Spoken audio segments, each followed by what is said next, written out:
Hi Teen Titans, ito po si Ramil, ang inyong team leader.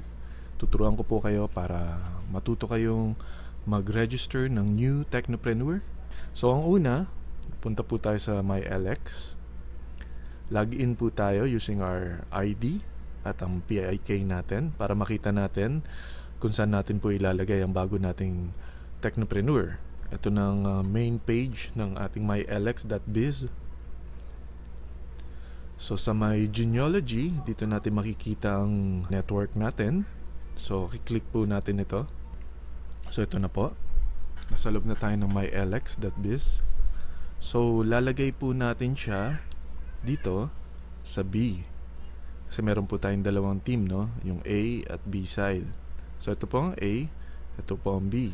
So ngayon pupunta po tayo sa loadextreme.ph para doon po natin siya i-register. So mapansin nyo, meron na akong mga tab dito, no? So ganito po ang itsura ng Technopreneur card. Ito po yung harap, ito po yung likod. So sa harap, nandito po ang ID number. At sa likod naman po, nandun po ang tinatawag na SAC or Subscriber Activation Code at ang PPSC ng Product Pack Sales Code, no? So kailangan po natin itong mga data na to para sa registration. So babalik po tayo sa LoadExtreme. Dito naman po sa top right, may makikita po kayo dyan, no accounts, click here. So ito po yung kiklik natin para makapag-register po tayo ng bagong Technopreneur.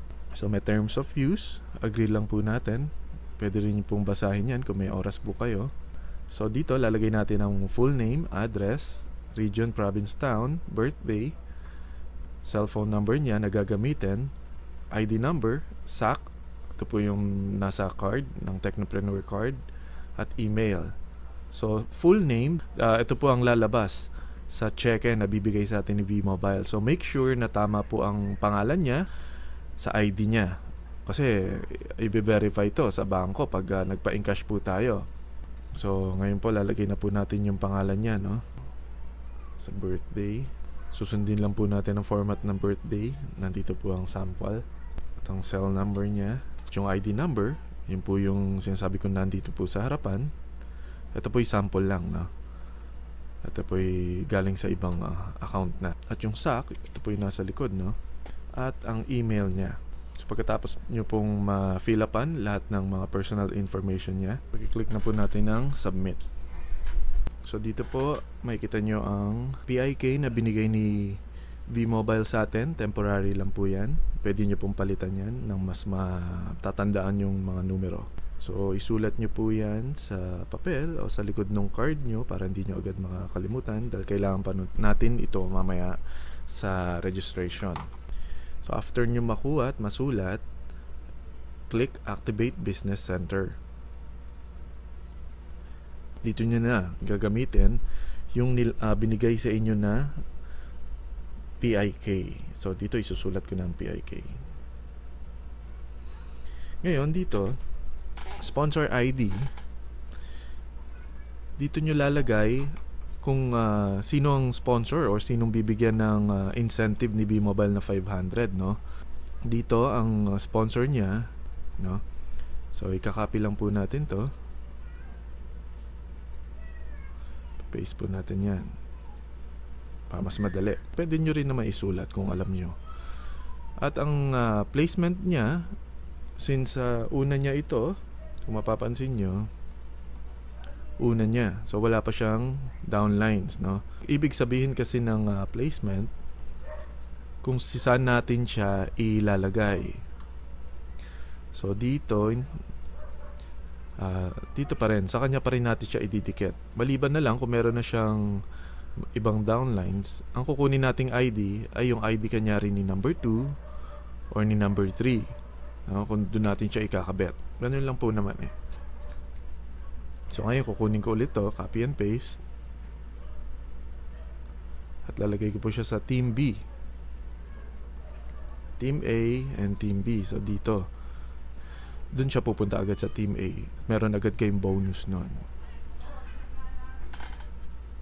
Para pares. Minsan kasi nagkakamali ang mga bagong Technopreneur, pareho nilang nalalagay sa A. So ang mangyayari nun, automatic na ilalagay ni system dito.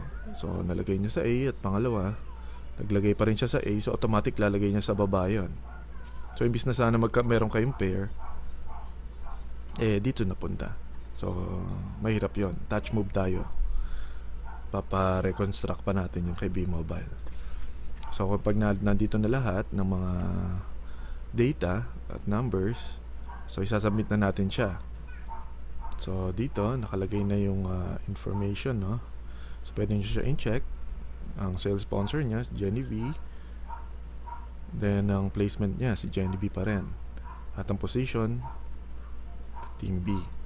So pag nakuha niya na, lagay niyo ulit yung PIK niya.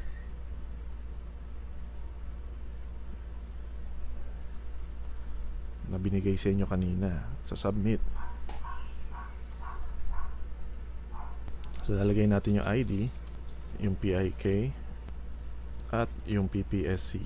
Ito yung PPSC sa likod ng Technopreneur card natin.